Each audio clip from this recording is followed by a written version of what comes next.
Bonjour à tous, c'est GLG et je vous souhaite la bienvenue pour votre petit JT du Geek, toujours en mode électrique. Et si vous êtes un nouveau arrivé, n'oubliez pas de vous abonner pour ne louper aucune de nos news sur les véhicules électriques chinois. Aujourd'hui, nous sommes donc mi-octobre et un bon moment pour faire le point en se demandant quelles sont les voitures électriques chinoises qui sont disponibles en France. Alors on a cherché un peu sur internet, on a vu la Aways U5, une voiture entre, on va parler chevaux fiscaux, entre 204 et 245 chevaux, pas mal. La batterie fait 66 kW, l'autonomie annoncée entre 325 et 400 km, le prix entre 39 990 et 44 990 euros. La BYD Atto 3, bien évidemment, puissance 204 chevaux, grosse version, une batterie de 50 kW, 420 km d'autonomie et le prix 28 980. La BYD Dolphin, bien évidemment. Alors, puissance entre 177 chevaux et 204 chevaux.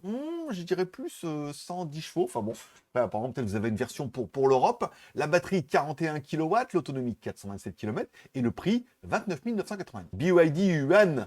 Ah non, la BYD Han, en fait, ils n'ont pas changé de nom, vous voyez, pour la version européenne.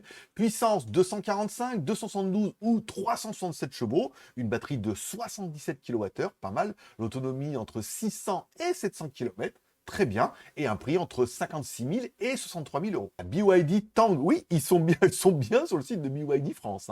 Puissance 204 chevaux, 272 chevaux ou 476 chevaux, une batterie de 86 kWh, pas mal, une autonomie entre 500 et 565 km, le prix entre 69 000 et 76 000 euros. La MG ZS EV, puissance entre 143 chevaux et 177 chevaux, la batterie 44 kW, autonomie entre 263 et 440 km, le prix entre 30 000 et 36 000 euros. La MG4, qu'on a vu noter Luxury, c'est peut-être pour la version électrique, ou alors il n'y a qu'une version électrique normalement dans la MG4, puissance 212 chevaux, pas mal, batterie 51 kWh, autonomie 355 km et un prix de 33 900 euros. La NIO ET7, puissance 245, 408 ou 653 chevaux, pas mal, batterie énorme de 100 kWh, une autonomie de 700 km, bon par contre le prix 75 000 euros. La NIO ET5, une puissance de 204 chevaux ou 286 chevaux, bien, la batterie 75 kWh, pas mal, l'autonomie 550 km,